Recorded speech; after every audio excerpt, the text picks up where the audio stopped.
que haja libertação, que haja salvação, assim como tem feito, o Senhor tem feito, Pai, e nós cremos no Teu poder, e assim eu oro pela vida dela, em nome de Jesus, amém.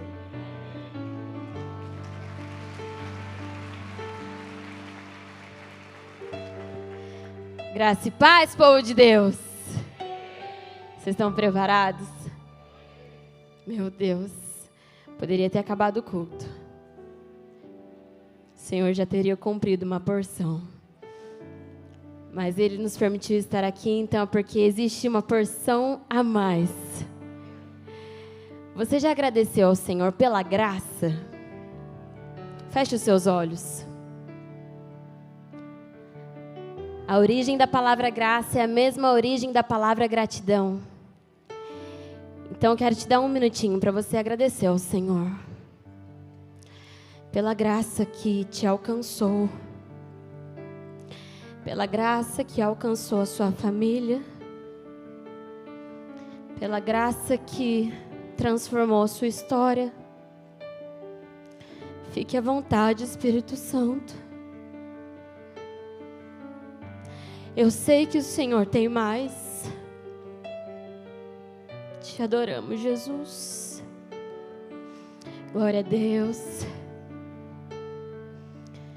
Queridos, nós já ouvimos tantas palavras poderosas sobre graça maravilhosa, sobre a graça que transforma. E de fato, hoje a palavra é para os crentes. Porque o Senhor, Ele nos confronta. E nós não podemos guardar para nós mesmos, nós precisamos derramar. Então, esteja atento àquilo que o Senhor deseja fazer na sua vida hoje.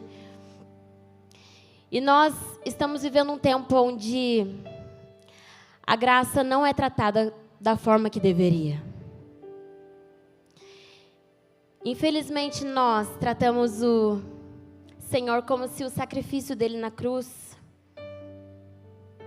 não tivesse valido de nada. Porque existe tanta insatisfação no nosso coração que todos os dias nós banalizamos a cruz. Confesso que todas as vezes que eu vou preparar uma mensagem, eu luto comigo mesma, luto com o Senhor dizendo: Deus, porque para mim sempre é tão difícil. Parece que sempre é uma palavra dura. Mas é o clamor do céu para este tempo e eu não posso deixar de falar. Então o que acontece é que neste tempo, infelizmente, nós passamos a fazer troca com o Senhor. Se o Senhor me der isso, eu faço isso. Se o Senhor fizer isso, eu entrego aquilo. Fazemos permuta com Deus. Só obedecemos sob condição. Só agradecemos muitas vezes diante de recompensa. Mas eu quero declarar que nessa noite, homens e mulheres se levantarão como guardiões da graça. Homens e mulheres se levantarão como guardiões da visão. Eu aprendi que guardiões da visão, o guardião, ele não deturpa a visão. Ele não deturpa a graça, ele expande a graça. Ele expande a visão. E que você se posicione neste ambiente como guardião da graça. Diga assim comigo: eu irei me tornar um guardião da graça.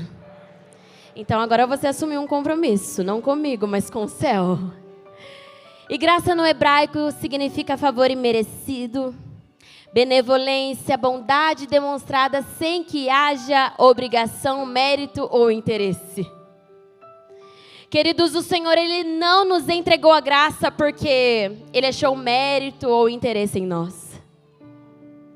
Ou porque Ele foi obrigado ou pressionado, porque apesar de a cruz ter sido tão dolorosa,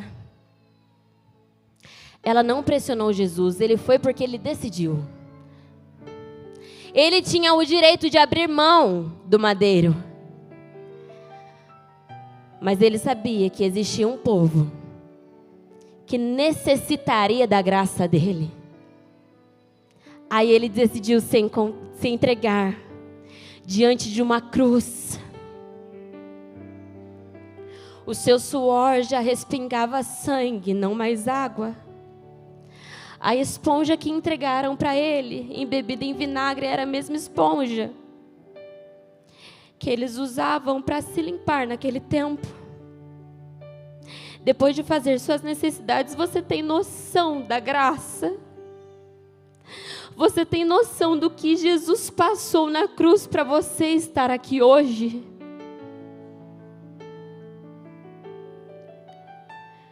Nós não fomos alcançados pela graça, pelos dons e talentos que carregamos, queridos. Não foi por isso. Apesar de carregarmos tanta técnica, excelência, habilidade, esse não foi o meio que o Senhor usou para nos encontrar. Então entenda que por mais que a gente faça, desenvolva, cumpra, execute, se eu e você não entendermos que só conseguimos realizar algo porque primeiro Ele realizou em nós, se não entendermos que nós só nos movemos porque Ele se moveu primeiro, se não entendermos que nós só conseguimos fluir porque um dia a cruz deu certo, nada do que fizermos hoje vai ter algum valor.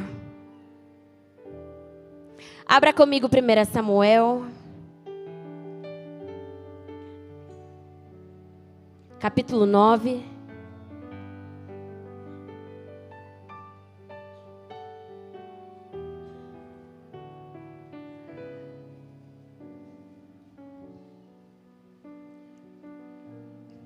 Todos acharam? Amém?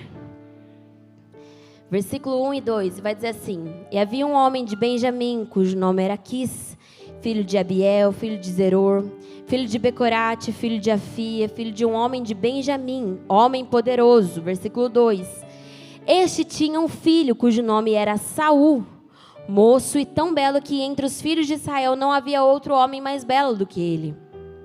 Desde os ombros para cima sobressaía todo o povo. Aqui vai tratar a respeito da história do rei Saul. E o tema que o Senhor colocou no meu coração é: o que você tem feito com a graça? Vire para o irmão que está do seu lado. Diga para ele: o que você tem feito com a graça? O que você tem feito com a graça? Saul era filho de Quis, da terra de Benjamim. Ele se destacava por sua beleza, por sua altura. Então suas características físicas eram facilmente notadas pelo povo de Israel. E ele foi ungido pelo profeta Samuel, se tornando então o primeiro rei de Israel. Saul, ele foi um homem escolhido por Deus. Mas essa escolha veio por meio de uma insistência do povo. Então, diante de tanta pressão que que o povo fazia para o Senhor decide levantar então Saul. E aqui vai um alerta para nós: cuidado com a vontade permissiva de Deus.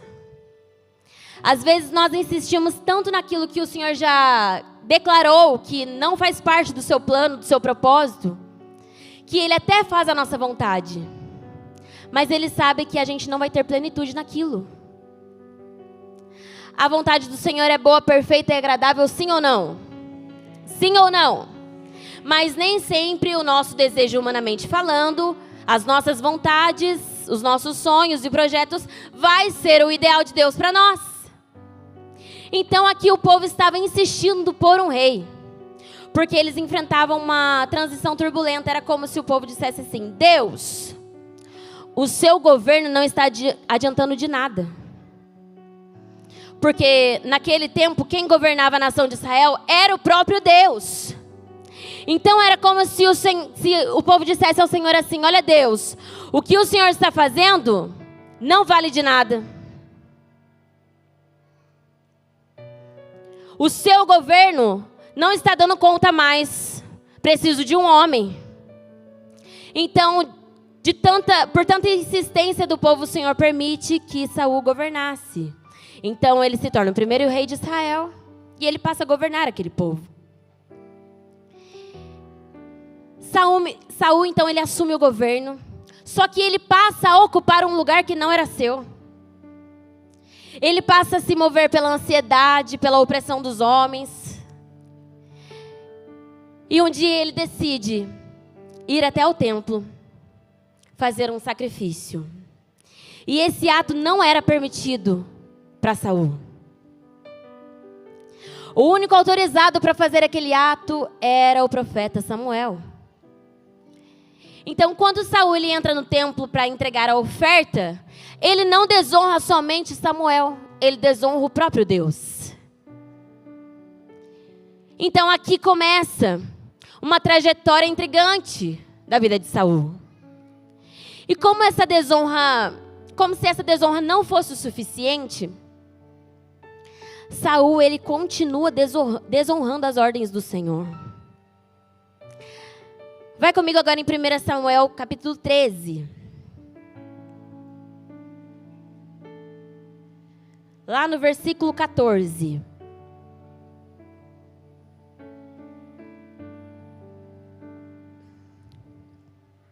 Porém agora não subsistirá o teu reino. Já tem buscado o Senhor para si um homem segundo o seu coração. E já lhe tem ordenado o Senhor que seja capitão sobre o povo, porquanto não guardaste o que o Senhor te ordenou. Aqui Deus decide rejeitar o reinado de Saul. Era como se o Senhor estivesse removendo a unção que Ele mesmo permitiu que Saul recebesse. E Saul começa a ser perturbado por espíritos. E aí, depois de toda essa situação, o Senhor fala para o profeta Samuel: existe um homem pequeno. Existe um homem que o próprio Deus já escolheu. Existe um homem que não tem a aparência de Saul. Mande chamar Davi. Mande chamar Davi, porque eu irei ungí-lo rei de Israel. E aqui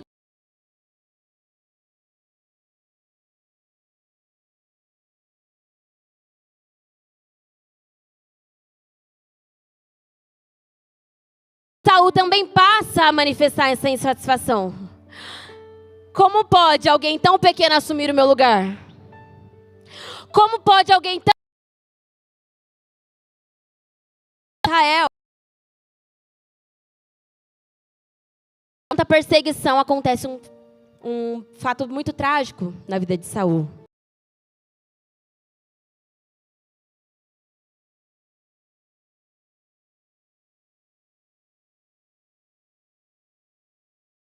Para que porventura não venham estes incircuncisos e me atravessem e escarneçam de mim.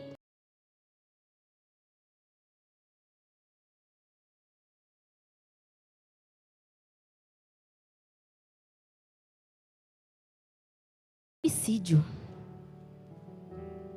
E sabe o que o Senhor está dizendo?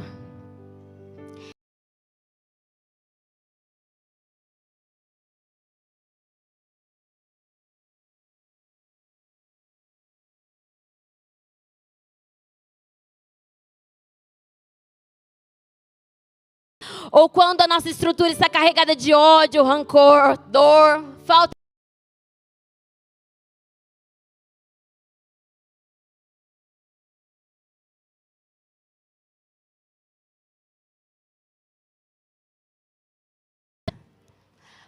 Não começa, na verdade, com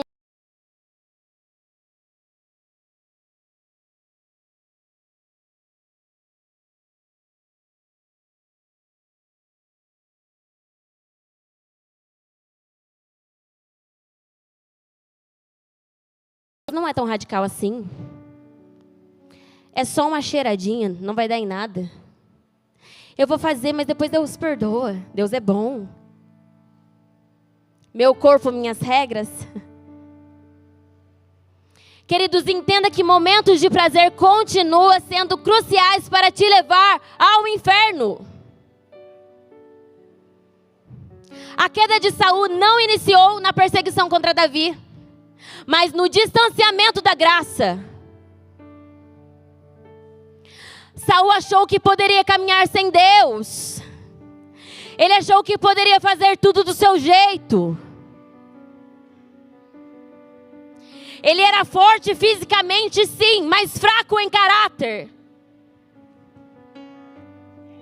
Grande na estatura, mas pequeno em fidelidade. Já Davi, aparentemente fraco por fora, pequeno em estatura, mas possuía um caráter íntegro. Embora Davi não tivesse a aparência de Saul, ele carregava o coração de Deus. Ele carregava o coração de Deus. Você carrega o coração de Deus, querido? Você carrega a fidelidade no coração? Saul, ele tinha título, mas não tinha essência. Título sem essência é como uma casca vazia, aparência sem substância. Quem transforma o título em arma de intimidação, perde o direito de permanecer na graça que recebeu. Eu vou repetir porque eu acho que você não entendeu. Quem transforma o título em arma de intimidação contra o outro, perde o direito de permanecer na graça que recebeu. Se Saul tivesse se posicionado, a graça de Deus sustentaria a sua autoridade. Mas ele decidiu rejeitar a graça. Por meio de desobediência contínua, orgulho, falta de arrependimento genuíno e desonra. Os da casa sabem que o orgulho, a desonra, continua sendo morada de demônios. Continua sendo morada de demônios. É por isso que muitas vezes não flui em nada. Então essa pessoa que é carregada de orgulho passa a ser dominado pela essência de Saul. Bonito por fora, mas destruído por dentro. Pode entoar belas canções, pode ter muitos likes nas redes sociais. Meu Deus. Mas se continuar carregando a essência de Saul, será rejeitado pelo próprio Deus. Que Deus tenha misericórdia dessa geração. A essência da destruição. Ela nos faz errar aonde nós deveríamos acertar. Nos faz acusar quem nós deveríamos amar. Nos faz rejeitar quem deveríamos abraçar. Sabe o que o Senhor está dizendo? Quanto tempo faz que eu estou te pedindo para perdoar quem te feriu?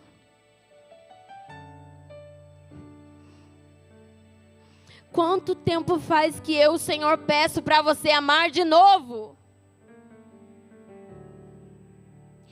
Quanto tempo faz que eu, Senhor, peço para você largar o vício? Quanto tempo faz que eu, Senhor, desejo te visitar nas madrugadas, no seu secreto, mas você está sempre tão ocupado com tantas coisas e não tem tempo para mim? Quanto tempo faz? O Senhor está te perguntando hoje: até quando você vai rejeitar a minha voz? Até quando você vai desobedecer a minha ordem?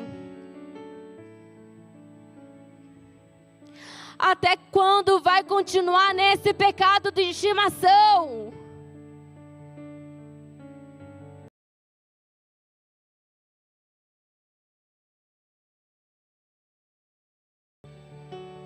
mais forte nem era para eu estar aqui. Talvez no leito de hospital. Talvez acamado. Sem... atrás das grades. Mas a graça já te alcançou. A graça já te alcançou.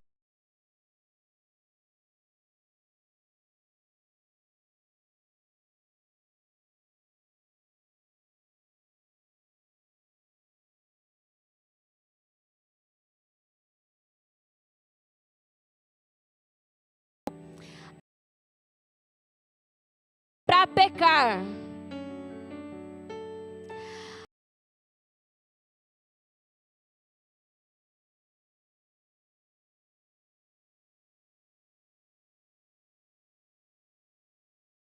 A graça por meio do sacrifício, isso nos dá o direito de continuar errando, de continuar pecando.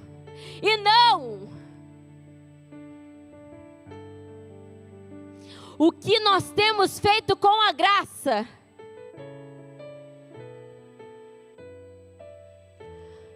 Tratamos a graça com desprezo, com falta de zelo, com descuido. Pedimos perdão, mas nós não nos arrependemos. Choramos de remorso, mas não com temor. E sabe o que é temor? É ver Deus te vendo.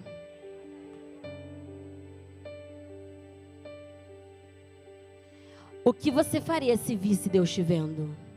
Feche os seus olhos.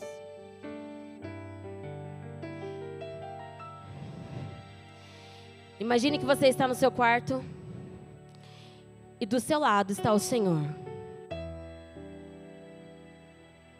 Ele está deitado do seu lado enquanto você acessa a pornografia.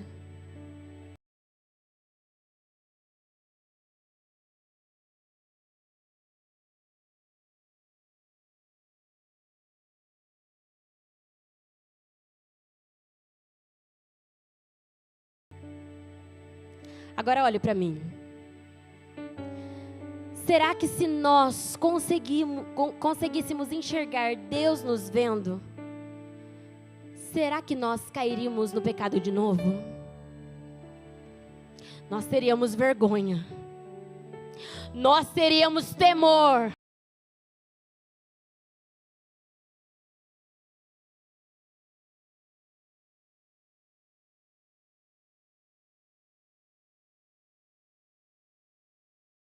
Ele continua te vendo no seu trabalho. Ele continua te vendo muitas vezes quando você foge da escola desonrando seus pais. O que faríamos nós se víssemos Deus nos vendo?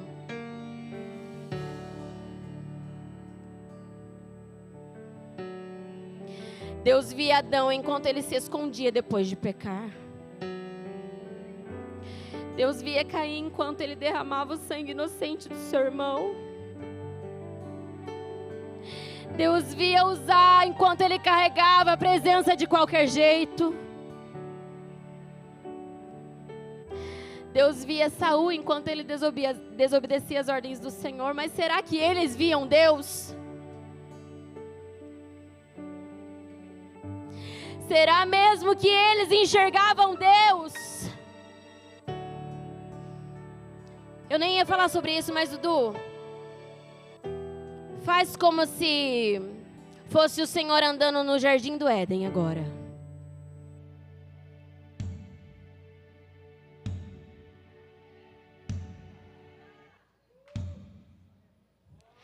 Adão, onde estás, Adão? Os passos do Senhor se aproximavam. Ele já sabia que Adão havia rejeitado a graça. Mesmo assim ele pergunta: Adão, onde estás, Adão? Sabe o que o Senhor está dizendo? Eu te visito todos os dias e mesmo assim você continua rejeitando a graça. Eu continuo te visitando como eu visitava o jardim do Éden.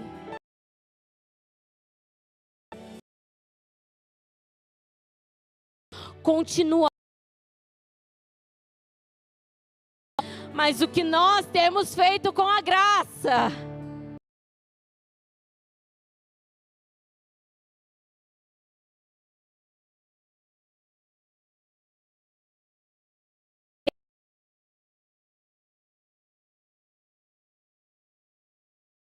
Adão e Eva banalizaram e rejeitaram a santidade depois de comerem o fruto proibido.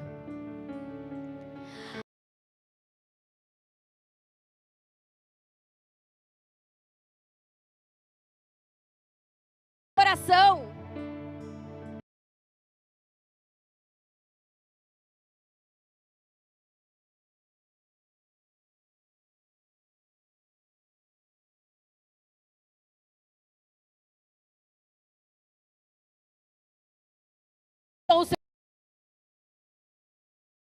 Graça. Saul rejeitou a palavra do Senhor, priorizando a aprovação dos homens. Eu e você rejeitamos o Senhor quando nos esfriamos espiritualmente. E sabe qual é o maior problema disso?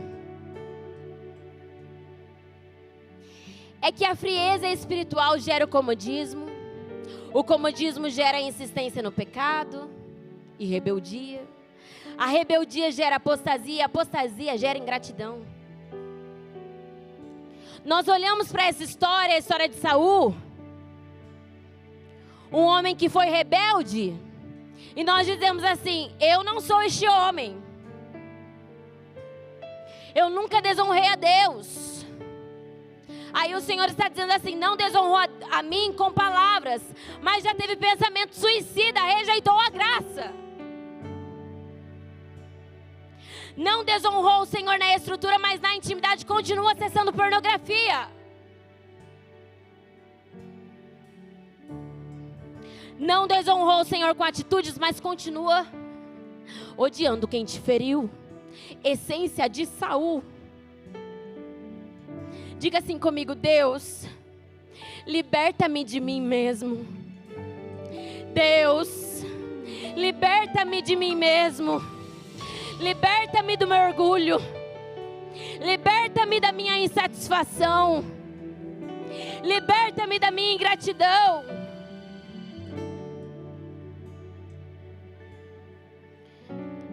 Nós não precisamos muitas vezes cometer graves pecados para rejeitar a graça. A única coisa que precisamos fazer é não obedecer a Deus.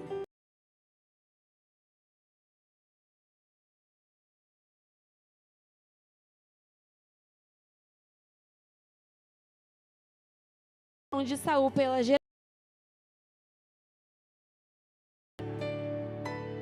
O Senhor está trocando a geração de Saul pela geração de Davi. Homens e mulheres que se posicionarão apaixonados por Jesus, apaixonados pela graça, e não serão mais intimidados pela mentira, pelo engano. Homens e mulheres que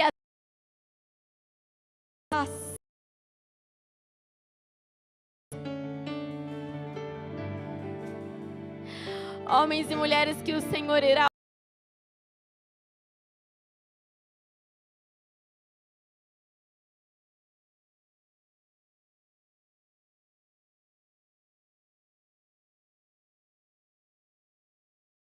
essa aí tem me agradado.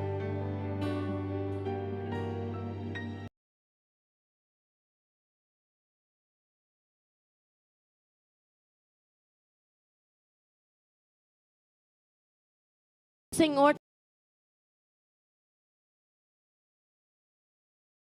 carregam pureza no coração, que não se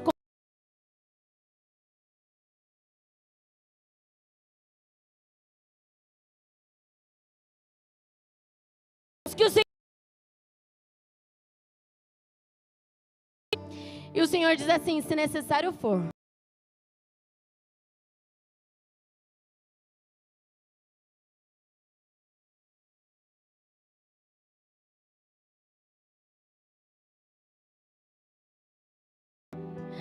Sabe o que eu aprendo com isso? Que a rejeição de Deus a Saul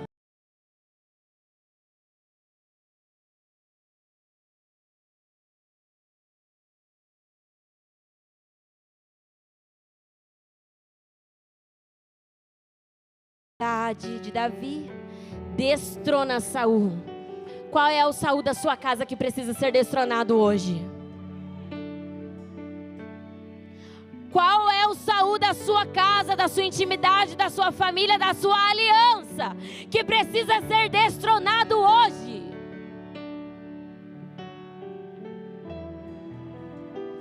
A terceira chave é: a graça te coloca onde você não deveria estar. Saul não merecia estar ali. Eu e você não merecíamos estar aqui. Nós não merecíamos ter a família que temos, congregar onde congregamos, trabalhar onde trabalhamos.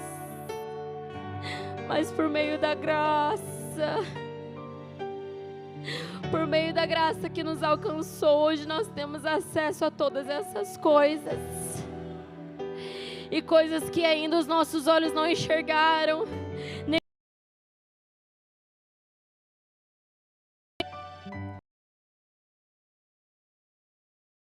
Sustento arrependido. E eu quero que você feche os seus olhos neste momento.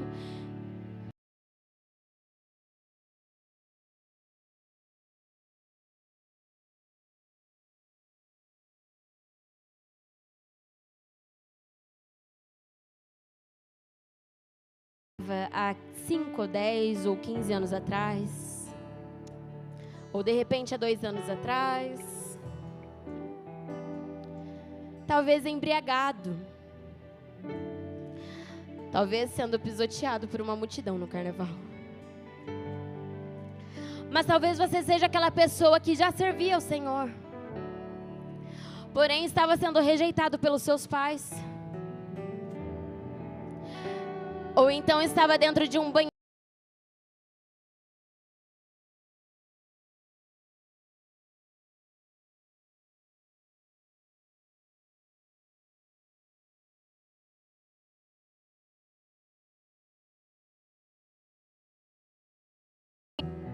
Estivesse sendo abandonada pelo seu marido, pelos seus filhos.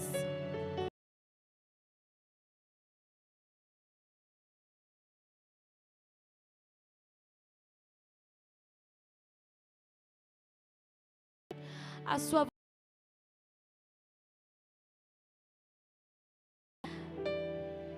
E aí hoje você chegou aqui dizendo assim: Deus, é muito difícil cumprir a sua vontade. É muito difícil te obedecer. Mas me encontre hoje aqui nessa igreja, nessa casa. Porque eu não quero mais viver as minhas próprias vontades, os meus próprios desejos e ambições. Talvez até o dia de hoje você tenha sido acusado por tantas coisas erradas que você fez lá atrás. Só que hoje você já é um homem transformado, uma mulher transformada. Já não carrega mais a essência de Saul. E aí o Senhor disse assim: olha, hoje eu marquei um encontro com você.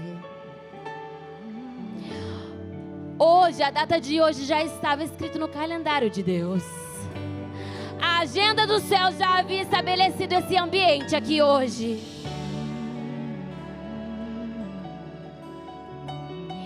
E aí a graça te encontra hoje e deseja te reposicionar a um lugar onde você irá desfrutar mais e mais da abundância e plenitude que a graça pode oferecer. Existe uma carta viva do céu para você. É como se o Senhor olhasse para aquilo que você fez lá atrás e dissesse assim: você se arrependeu então. Agora eu não olho mais para você como eu olhava para Saul. Agora eu olho para você como eu olho para Davi, como eu olhava para Davi. Se necessário for, eu escrevo uma nova história. Se necessário for, eu coloco tudo em ordem de novo só para te mostrar que eu sou o Deus da graça. E que mesmo muitas vezes você tendo abandonado a graça, eu, o Senhor, não te abandono. Eu, o Senhor, não te rejeito. Eu, o Senhor, continuo manifestando a bondade, a misericórdia sobre a sua vida. Se coloque de pé.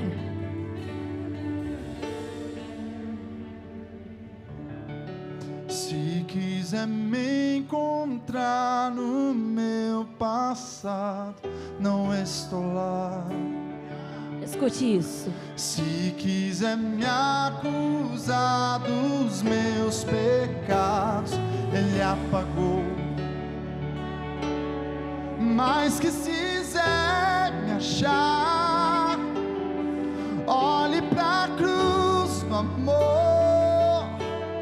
Não sou mais quem eu era, sou quem Ele diz que eu sou. Minha história Deus já escreveu, Ele é o escritor e eu sou apenas uma carta viva de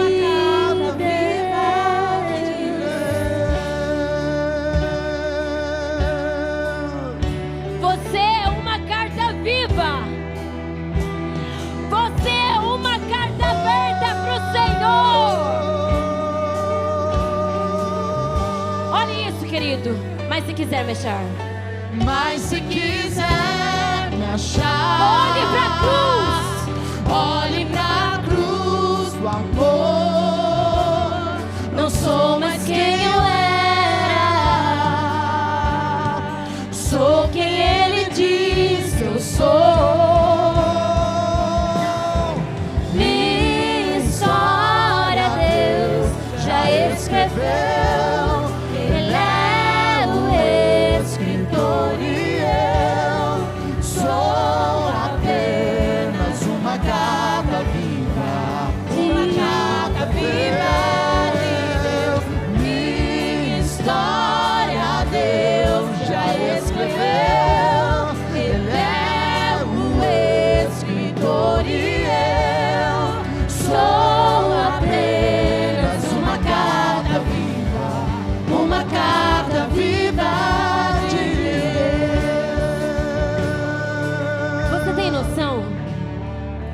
Você tem noção do que nós acabamos de declarar agora?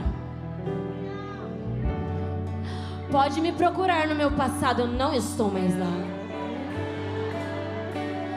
Pode me procurar no meio da biqueira, pode me procurar na prostituição, eu não estou mais lá. Segundo Coríntios 12:9 vai dizer assim: e disse-me, a minha graça te basta, porque o meu poder se aperfeiçoa na sua fraqueza. Erga suas mãos.